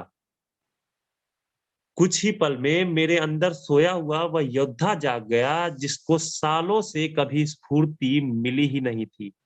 मेरे अंदर अचानक से लड़ने की हिम्मत जागी। ऐसा लग रहा था कि किसी निहत्थे योद्धा को किसी ने उसका सबसे प्रिय शस्त्र थमा दिया हो। और फिर क्या था, मैंने नीचे पड़े लैपटॉप बैग को उठाया और कस के एक के मुंह पर दे मारा। जब तक वह संभले और उसकी बाकी साथी उसे संभाले, तब तक जल्दी से मैंने फुटपाथ पर पड़े ईंट से 2 लोगों के सर पर वार कर दिया। तभी याद आया कि भाई ने मेरे पर्स में चाकू रखा था। मैंने जल्दी से बाकी दोनों हाथों से ऊपर ईंटें फेंकी और पर्स से चाकू निकाला और उनमें से एक जो मेरी तरफ वार करने आ रहा था, मैंने चाकू से उसके हाथ पर वार कर दिया और फिर उसके पैर पर चाकू से वार किया और वह वही तिल मिलाकर बैठ गया। फिर एक और बदमाश मेरी ओर आया। मैंने नीचे पड़ी शराब की बोतल उसके सर पर दे मारी, फिर चाकू से उसके पैर पर वार किया। चारों तरफ खून की नहर सी प्रवाहित हो गई थी, मानो मैं काली का रूप धर राक्षसों की खून की प्यासी हो चुकी थी। मुझे भरोसा ही नहीं हो रहा था कि इतनी जल्दी वक्त पूरी तरीके से पलट चुका था और उसको पलटने वाली और कोई नहीं, मैं ही थी। कुछ समय पहले जिनके आगे मैं डर के मारे रोते हुए गिड़गिड़ा रही थी, रहम की भीख मांग रही थी, वह मेरे आगे अब रहम की भीख मांग रहे हैं। कुछ देर पहले जिनके आगे मैं हाथ जोड़े खड़ी थी, अब वह मेरे आगे हाथ जोड़कर खड़े पड़े थे और जान की भीख मांग रहे थे। उन्होंने पहली बार अबला नारी की जगह चंडी के रूप को महसूस किया था। यह आभास समय ने अपना रुख पूरी तरीके से मोड़ दिया था, पूर्ण रूप से, पूर्ण तरह से मोड़ दिया। तभी अचानक थोड़ी दूर से पुलिस की सायरन की आवाज सुनाई दी। थोड़ी देर में पुलिस की जीप मेरे करीब आकर खड़ी हो गई। उसी के साथ ही एक पेड़ के पीछे से ताली बजाता हुआ मेरा भाई बाहर आया। उससे मुझे कई शिकायतें थी, लेकिन उससे पहले पुलिस ने उन 5 आरोपियों को गिरफ्तार कर लिया और हमें थोड़ी देर में पुलिस स्टेशन में आने को कहा। अब मेरे भाई से मेरे सवालों का दौर शुरू हुआ कि मुझे इतनी परेशानी में देखकर भी वह बचाने क्यों नहीं आया। उसने बताया कि वह मेरे भ्रम को तोड़ना चाहता था कि मैं कमजोर हूं। वह मुझे दिखाना चाहता था कि हमने अपनी डर की सीमा को खुद को इतना कैद कर रखा है कि जिसके कारण हमें लगता है कि हम लड़ नहीं सकते। हमें रक्षा करने के लिए, हमारी सुरक्षा के लिए किसी की आवश्यकता है। वह इस भ्रम को तोड़ना चाहता था। उसने मुझे यह भी बताया कि उसने यह चाकू इसलिए रखा था क्योंकि दुर्गा कभी बिना हथियार की नहीं होती, बिना शस्त्र की नहीं होती। उसने मुझे यह भी कहा, मैं तेरा हनुमान बन सकता हूं, लेकिन उसके लिए तुम्हें पहले वैष्णो देवी का रूप धरना होगा। हम लोगों के अंदर का जो वहम है कि हम कमजोर हैं, उसका टूटना आवश्यक था। उसने कहा, मैं रक्षा करूंगा, मानता हूं, लेकिन मैं हर जगह उपस्थित नहीं रह सकता। उस समय क्या करोगी? हार मान जाओगी? झुक जाओगी? नहीं ना, तुम उस समय क्या करोगी, यह तुम्हें एहसास दिलाना था। बहुत ज्यादा जरूरी था ये। इसलिए मैं उस समय से पीछे छुपकर देख रहा था, और पुलिस को भी मैंने ही कॉल किया था, और मैं हालात को बिगड़ता हुआ देखकर बस बाहर आने ही वाला था, लेकिन तब तक तुम्हें यह एहसास हो चुका था कि तुम्हारा नाम दुर्गा है। मैं तुम्हें गिरने पर संभालने के लिए हमेशा तैयार हूं, लेकिन पीठ पर हाथ देकर सहारा देना मेरी सूची में नहीं है। तुम्हें कहा था ना कि मैंने तुम्हें कभी फूल कुमारी की तरह नहीं, दुर्गा की तरह पाला है। यदि प्रेम दो तो पार्वती माँ के समान, और काल बनकर टूटो तो महाकाली की तरह। हाँ, याद रखना, लड़कियां लड़कों से कम नहीं है, बल्कि 10 गुना ज्यादा होती है। इस ताकत को पहचानो तुम, समझी? सच में पहली बार मुझे यह लगा था कि मुझे मेरी सुरक्षा के लिए किसी की आवश्यकता नहीं है। हम डरते हैं इसलिए सब डराते हैं। मुझे पहली बार किसी ने यह समझाया था कि वह बदमाश देख लेंगे, यह सोचकर खुद के मन में जो डर बिठाया है वो सही नहीं है, बल्कि उन बदमाशों के मन में यह डर बिठाना आवश्यक है कि अगर हमने तुम्हें देख लिया तो तुम देखने लायक नहीं रहोगे, तब बदलाव आएगा। हमने खुद को अपने डर की सीमा में इतना कैद कर लिया है कि हमें लगता है कि हम खुद से खुद की सुरक्षा ही नहीं कर सकते। सबसे पहले इस सोच को बदलना आवश्यक है। मेरे भाई ने मेरी सोच को पूरी तरीके से बदल दिया, और मुझे पहली बार यह लगा कि मेरे अंदर कोई खास ताकत नहीं है। मैं भी एक आम इंसान हूं, लेकिन मेरे अंदर का जो डर है, मुझे उसे बाहर निकालकर फेंकना है। और पता चला कि मेरी प्रेरणा स्रोत रानी लक्ष्मीबाई हम जैसी ही थी।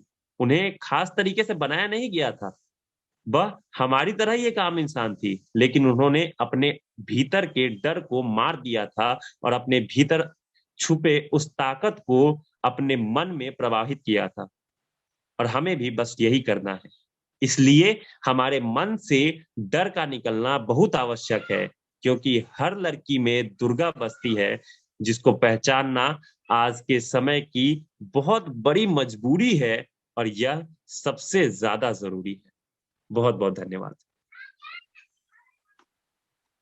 अभिषेक, आपकी इस स्टोरी के बाद सिर्फ 2 लाइनें कहना चाहूंगा कि अगर इस रेप की प्रथा पर रोक नहीं लगाओगे, तो नवरात्रों के 9वें दिन कन्या जिमाने के लिए आखिर कहाँ से लाओगे? सही बात। तो बस आपकी इस कहानी को सुनकर काफी प्रेरणा मिलती है, तो बहुत बहुत धन्यवाद आपका। बहुत धन्यवाद सर। इसी के साथ Ayushi, it's over to you, please call the next contestant. Thank you Sarthak. So मैं नेक्स्ट कंटेस्टेंट को बुलाना चाहूंगी, अनामिका पांडे, जिसकी कविता, उसकी कहानियां सुनकर हम सब उसके लिए, मतलब हम उसके शिष्य बनना चाहते हैं। Anamika, are you there? हाँ जी, आई एम हियर, बट मैं अपना कैमरा नहीं ऑन कर पाऊंगी क्योंकि मैं बाहर हूँ। First of all sir, sure, it's okay. और मेरी कविता का शीर्षक है निशब्द। ये मैंने तब लिखी थी जब कोविड का महासंग्राम फैला हुआ था और बहुतों ने अपने लोगों को खो दिया। तो ये उस पत्नी की दिल की बातें हैं जिसने अपने पति को खो दिया कि निशब्द हूँ, अपनी ही परिस्थितियों में बद्ध हूँ, देख कर हाल में बिना सिंदूर बिखरा बाल, सुंदरता की मूरत कहाँ गई जो मुस्कुराती सूरत। निशब्द हूँ मैं, अपनी ही परिस्थितियों में बद्ध हूँ, लाल चूड़ियां कलाई में मोहक दिखती, चुंडी खरीद लेती थी जहाँ कभी दिखती। बिछुआ अब मेरा पैर नहीं काटता, छोटू अब मेरी बातें अपने पापा से नहीं बांटता। निशब्द हूँ, अपनी ही परिस्थितियों में बद्ध हूँ, छोटू की माँ खाना लेकर, देखो ये रो रहा है, इसको समझाओ। अब उसकी कोई मुझसे ज्यादा फिक्र नहीं करता, समझती हूँ अब नहीं आएंगे उसके पास, पर वो मेरी नहीं सुनता।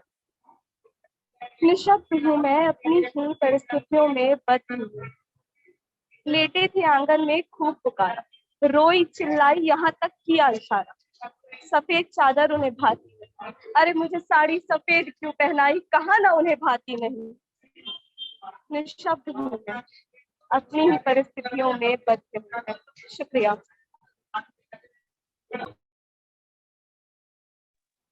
बहुत अच्छे है अनामिका, तुमने हमें फिर से उसी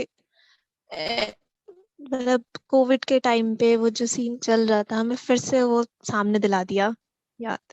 अनामिका ने सर हमें आप भी शब्द इस कर दिया। अनामिका के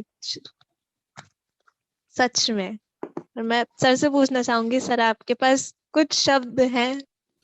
देखो, जब ये बैच शुरू हुआ था तो चूंकि मैं भी लिखता उखता हूँ, तो अनामिका को जब भी मैं सुनता था तो लगता था कि ये छोटी सी बच्ची में कोई बड़ा किरदार छुपा हुआ है, जो कि उन पक्षों को पकड़ता है जो एक एक्सपीरियंस के बाद, एक उम्र गुजरने के बाद ही वो आमने सामना होता है। तो अनामिका, अपने समय से तुम आगे हो, और ये बहुत बड़ी बात होती है। समय से आगे बहुत कम लोग निकल पाते हैं, क्योंकि हर अनुभूति समय के साथ ही आपको मिलती है। तो ये आपके लिए अच्छा है, और उनके लिए सबसे अच्छा होता है जो रचनात्मक व्यक्ति होते हैं, क्योंकि उन्हें वह ज्ञान, वह एक्सपीरियंस भी मिल जाता है जो समय से आगे का होता है। तो कुछ लोगों में ये क्वालिटी होती है कि वो विजुअलाइज कर पाता है हर सीन को, वरना बहुत लोग देखते हैं, उनकी इंद्रियां समझती है, भावनाएं आहित होती है, लेकिन वो शब्द में नहीं बदल पाते। शब्द में आपके बदल गए तो आप अपनी भावनाओं को सार्वजनिक कर पाते हैं, और अनामिका में बखूबी ये है, और वह स्टेज पे भी बहुत अच्छा परफॉर्म करती है। तो इसी तरह से अनामिका लिखते रहो। और अब तुम्हारी प्रस्तुति अच्छी थी, आज थोड़ा बैकग्राउंड से नॉइज वगैरह आ रहा था, तो बहुत क्लियर, थोड़ा सा वो क्लियरिटी कम थी, लेकिन हाँ, of course you are the seasonal one. तुम हमेशा, जब भी जाओगे जहां, तो वो तुम्हारा है कि people will notice you. Thank you so much, sir. Thank you. Means a lot.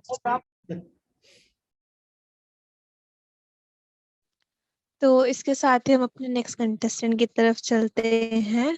Jayesh. Hello, मेरा नाम है जयेश नारायणी और मैं Tecnia institute of advance studies से बीजेएमसी परस्यू कर रहा हूँ। मेरी इस पोएम का नाम है तो क्या तुम चलोगे मेरे साथ। तो एक दिन मैंने उससे पूछ लिया कि क्या तुम चलोगे मेरे साथ, क्या तुम चलोगे मेरे साथ वहां जहाँ मेरा तुम्हारी ओर ना देख के तुम्हारे मन का हर लफ्ज जानना, तुम्हारी ओर ना देख के तुम्हारे मन का हर लफ्ज जानना, जो तुम कहना चाह रही हो, जो तुम सोच रही हो, उसको अपनी जुबान से कह डालना। जरूरी ना हो, जरूरी ना हो हमारा एक पल साथ बीते, जरूरी ना हो वो जो पल हमने साथ बिताए वो मुझे याद हो।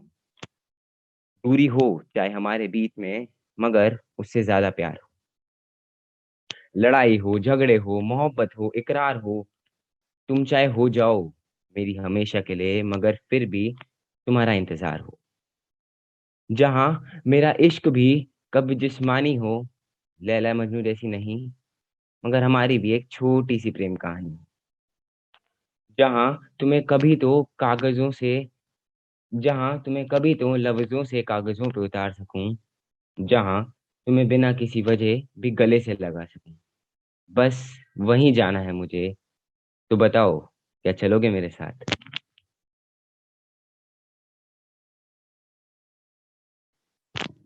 इसके अलावा मेरे पास एक और पोएम है, अगर आप इजाजत दे तो मैं वो भी सुनाना चाहूंगा।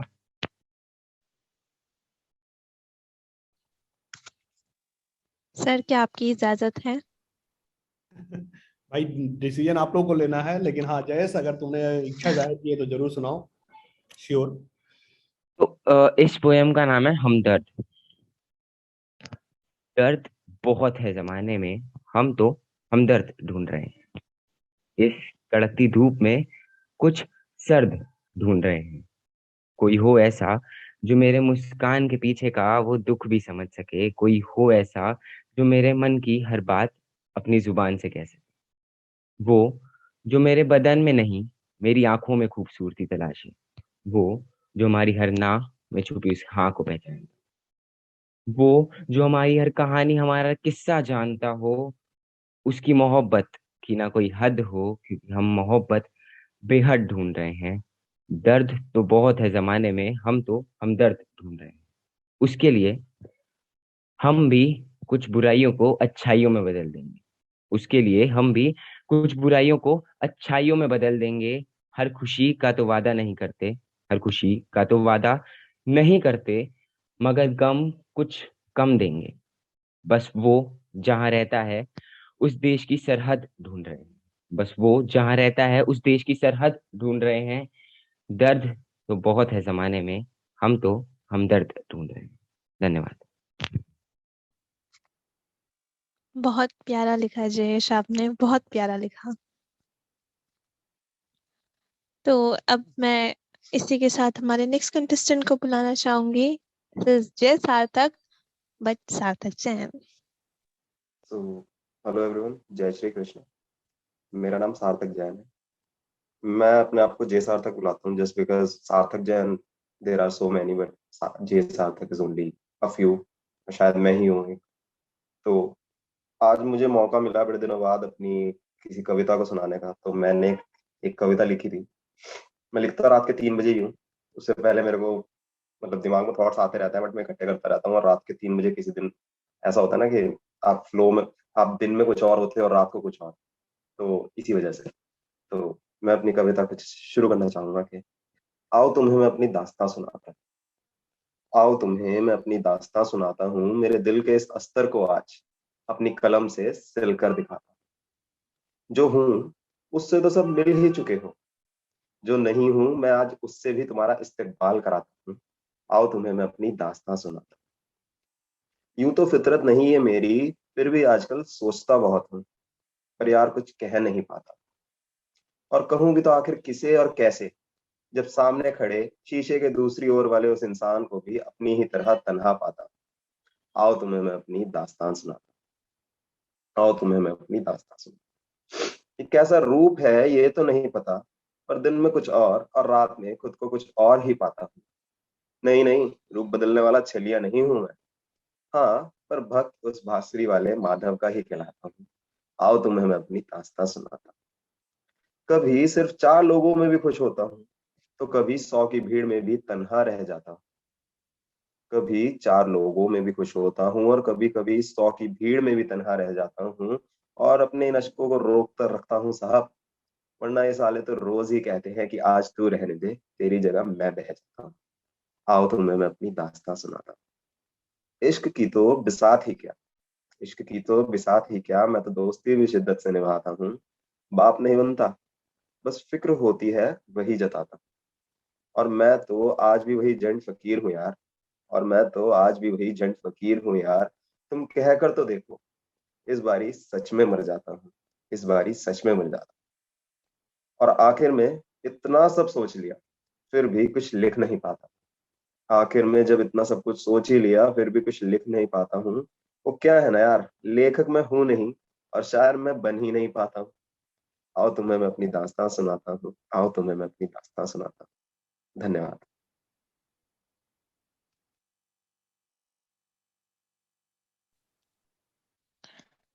सार्थक ने तो हमें एक रियलिटी से बता दी अपनी, जो शायद हमने कभी सुनी भी नहीं थी। थैंक यू सार्थक फॉर दिस ग्रेट परफॉर्मेंस। और आयुषी एक शब्द जो सार्थक बोला, झंड वाला, तो एक बड़ा अच्छा इस पे कहावत भी है कि जिंदगी झंड बा फिर भी घमंड बा। तो कोई दिक्कत नहीं है सार्थक, जिंदगी मतलब एंजॉय करने की चीज है, बल्कि सिचुएशन वो कैसा भी मैंने पॉजिटिव हो। मूवी के डायलॉग से निकाला, झंड फकीर सुअर की औलाद मर जा साले कमीने। तो सर वो मैंने उसमें मैंने लिखा है कि आज मैं तो वही झंड फकीर हूँ, तुम कहो तो आज मैं सच में मर जाता हूँ। Very nice, very nice. अच्छा था। तो इसी के साथ मैं हमारे लास्ट कंटेस्टेंट को बुलाना चाहूंगी, Radhika Kataria from BJMC technical institute. Radhika, are you there? Yes yes, okay. मेरी आवाज आ रही है सर? मेरी आवाज क्लियर है आप सभी को? Radhika, yes yes, Radhika move ahead. तुम हो पास मेरे, साथ मेरे हो तुम यूं, जितना महसूस करूं तुमको उतना ही पा भी लूं। शोभित, शोभित, मुझे तुमसे बेहद मोहब्बत है, बस मैं तुम्हारे साथ ही अपनी जिंदगी गुजारना चाहती हूँ। तुम्हारे साथ पढ़ने में भी मुझे बहुत मजा आता है और तुम्हारे साथ गपशप करने में भी मुझे बहुत मजा आता है। ट्रिंग ट्रिंग ट्रिंग ट्रिंग ट्रिंग। हेलो हेलो, माँ आपको बोला है ना मुझे कॉल मत क्या करो, कॉल करके परेशान कर देती हो। बेटा चिल्ला में तुम माँ के ये चिंतित चिल्लाने। यहाँ माँ अपने बेटे की हालात पूछ रही है कि ठीक है ना बेटा, तू तेरी जिंदगी में सब कुछ ठीक चल रहा है? क्योंकि जब से तू यहाँ से गया है ना तो तेरा कोई फोन आता है, ना तो तू घर पूछता है कि घर में सब ठीक है कि नहीं, या सबके हालात ठीक है कि नहीं। बेटा दूर बंगाल से दिल्ली में आईएएस की पढ़ाई करने आया था। अब न जाने आईएएस की पढ़ाई करते वक्त किसी से ऐसी मुलाकात हुई, वो मुलाकात ऐसी खूबसूरत मुलाकात बन गई कि यहाँ पे तो दो धागे, चेतिया के धागे बन गए। पढ़ाई करते वक्त ऐसे ही दिन ब दिन रिश्ता जो है मजबूत होता गया। एक दूसरे के साथ अपनी गपशप, अपने लफ्ज को जो साझा है वो करते गए। लफ्जों का साझा करते ही करते रिश्ता इतना मजबूत हो गया कि एक दिन ऐसा हुआ कि इतनी लड़ाइयां बढ़ने लगी और रिश्ता टूट गया। रिश्ते के कुछ दिन बाद प्रीलिम्स का रिजल्ट आता है और शोभित जो है फेल हो जाता है। शोभित न जाने किस हालात में था, क्या बहुत परेशान, बहुत तनाव महसूस कर रहा था कि एक तरफ मैं यहाँ बंगाल से इतनी इतनी अपनी जर्नी तय करके मैं इधर आया, मैं इतना रास्ता तय करके इधर आया कि कुछ बनूंगा, अपने माँ बाप का नाम रोशन करूंगा, और मेरी माँ की जो चाहत है, जो मुझे देखना चाहती है, जो जिस नजरिए से, जिस तरीके से मेरी माँ मेरे को देखती थी कि मैं इस देश के लिए काम करूंगा, अपने देश के लिए नौकरी करूंगा, मैं वो पूरी नहीं कर पाया। मैं वो पूरी नहीं कर पाया। उसी वक्त, उसी पल, न जाने हम हमारे माँ बाप का रिश्ता आप जानते हैं बहुत हमारा मजबूत होता है। हम चाहे परेशान होंगे, हम नहीं दिखा रहे, हमारे चेहरे पे नहीं दिखेगा पर वो तो उन्हें दिख जाता है। माँ का उसी वक्त कॉल आता है, ट्रिंग ट्रिंग। हेलो शोभित, हेलो हेलो शोभित, मैं रेलवे स्टेशन पे खड़ी हूँ दिल्ली के, ये मेरे को यहाँ समझ नहीं आ रहा कौन से गेट पे जाना है। हेलो, हाँ माँ, हाँ मैं आपको लेने आ रहा हूँ माँ, आ रहा हूँ मैं। शोभित न जाने उसकी आंखों से दर बदर आंसू बहने शुरू हो जाते हैं और वह इतना उल्लास और इतनी खुशी महसूस करते हैं कि हाँ, मेरी माँ मुझे मेरे से मिलने आई है। अब वो मेरे हालात जरूर समझेगी और वो जो मैं उम्मीद मेरे से वो करती थी, जिस नजरिए से वो मेरे को देखती थी, मैं वो पूरी जरूर करूंगा। न जाने जो मेरा रिश्ता मैं खराब कर चुका था वो मैं मजबूत करूंगा। उसी पल शोभित खुशी से अपनी माँ को लेने जाता है और समझ जाता है। फिर से उड़ चला, उड़ के छोड़ा है जहान नीचे, मैं तुम्हारा अब हूँ हवाले, तो कबाक मिलो दूर। धन्यवाद। मैंने इस कहानी के माध्यम से कुछ प्रश्न आप लोगों के लिए छोड़े।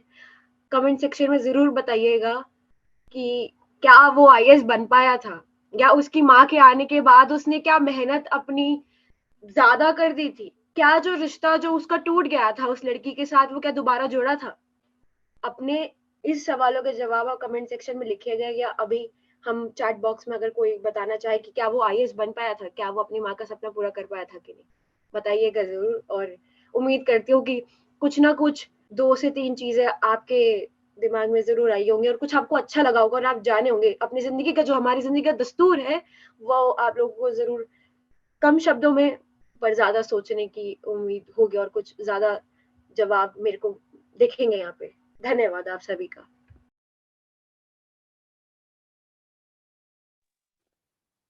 बहुत बहुत धन्यवाद राधिका।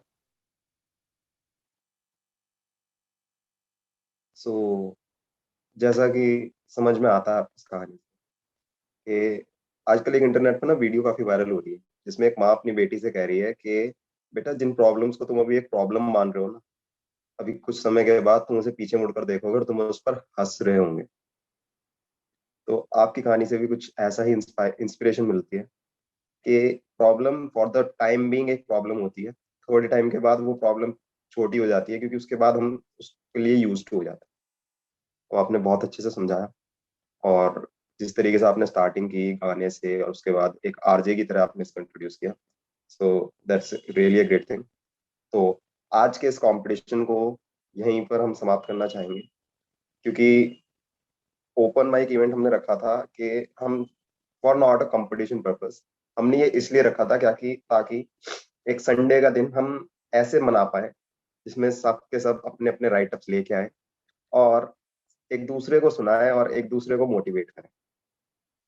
और रिजल्ट्स आप सभी को जल्द से जल्द अनाउंस कर दिए जाएंगे सर के द्वारा, तो आप वो आपको शाम तक मिल जाएंगे। तो ओवर टू यू सर, आप कुछ कहना चाहें सर तो। सार्थक, संडे को इतना सार्थक बनाने की कोई पहल नहीं हो सकती। I hope that you understand.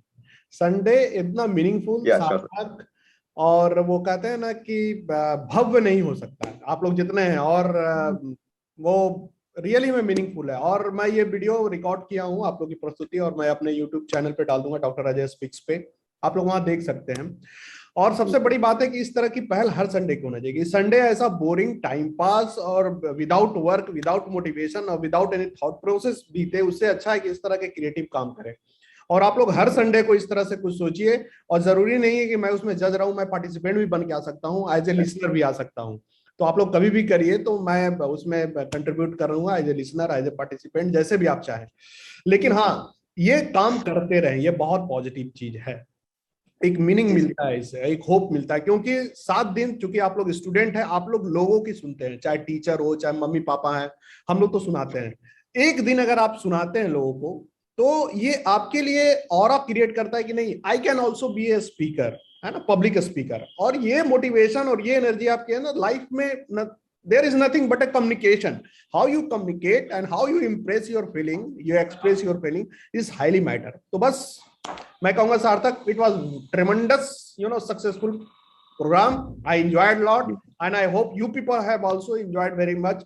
And we again will meet soon with the next program, next theme. तो आज यहीं खत्म किया जाए, इससे भी पूछ लिया जाए, उसी से एक गुजारिश हम सभी की तरफ से आ रही, मतलब हमने आपको सुना है, आपने हमारे को क्लासेस में बहुत बार सुना है, तो आज सर चंद लाइनें आपकी तरफ से अगर कुछ सुनने को मिल जाए तो। क्योंकि सर आज के इवेंट में आपकी तरफ से सर, मतलब एक हम सभी की एक रिक्वेस्ट है। चलो, थैंक यू। ये मैं इसी चैम्बर में बैठ के लिखा हूँ, ये आर्यभट्ट नॉलेज यूनिवर्सिटी का। तो डायरी में अभी इसे ना मैंने वेबसाइट पे लोड किया, ना फेसबुक पर, क्योंकि इधर थोड़ा सा ना मैं लोड करना, इतने काम हो जाते हैं कि हर काम नहीं हो पाता है। तो इसका शीर्षक है तुम्हारा रूठना। तुम इस तरह मुझसे रूठा ना करो, तुम इस तरह मुझसे रूठा ना करो। तुम्हें क्या मालूम कि क्या क्या होता है, तुम्हें क्या मालूम कि क्या क्या होता है। कभी अच्छा नहीं लगता, सब बुरा लगता है। कुछ अच्छा नहीं लगता, सब बुरा लगता है। दिन का पता नहीं चलता, रात लंबा लगता है। दिन का पता नहीं चलता, रात लंबा लगता है। तुम इस तरह मुझसे रूठा ना करो, तुम इस तरह मुझसे रूठा ना करो। अजीब अजीब बातें होती है, अजीब अजीब बातें होती है। कभी दिल जोर जोर से धड़कता है, कभी दिल जोर जोर से धड़कता है। कभी मन घबराता है। रास्ते वीरान लगते हैं, रास्ते वीरान लगते हैं। शहर शमशान लगता है, शहर शमशान लगता है। तुम इस तरह मुझसे रूठा ना करो। रूठने की वजह भी बताओ, रूठने की वजह भी बताओ। सामने मनाने का तरीका भी समझाओ, रूठने की वजह भी बताओ, मनाने का तरीका भी समझाओ। जहां दिल लगे दोबारा, जहां दिल मिले दोबारा, वह पता भी बताओ। तो धन्यवाद दोस्तों, ये थी तुम्हारा रूठना। सर मतलब दिल की दास्तां आपने जैसे लिखी है, बहुत ज्यादा, ये सर ये बहुत बढ़िया था जी सर। ये शहर भी शमशान लगता है आपकी लाइन सर ये ऐसा क्यों लग रहा है, थोड़ा सा रियल इंसिडेंट से जुड़ा हुआ है। अरे अपने मम्मी पापा को देखते ही होगे तुम लोग, वो चलता रहता है, दौर चलता रहता है। जी सर। तो आज हमारे भी यूनिवर्सिटी में कार्यक्रम है 7 और 8 को, तो बच्चे काफी बिजी हैं। ये मेरी एक स्टूडेंट अभी आई है कुछ काम से, ईशा। तो संडे को भी कॉलेज? हाँ राधिका, संडे को भी कॉलेज में आप? हाँ 7-8 को आज हमारे यहाँ फंक्शन है, कल वर्कशॉप है 2 दिन का, तो हम लोग सारे बच्चे यहाँ पे हैं आज कैंपस में, और आज काम भी है, तो गेस्ट आ भी रहे हैं दिल्ली से भी, इनफैक्ट 2-3 गेस्ट आए हैं, उनको एयरपोर्ट पे कुछ बच्चे लेने भी गए हैं, तो सबको रुकवाना चल रहा है। तो we are quite busy but not so much busy. आप लोग की कार्यक्रम बहुत इंजॉयड, अभी पूरा दिन पड़ा हुआ है। नहीं, it's a honour for us. आपने लिटरली अपने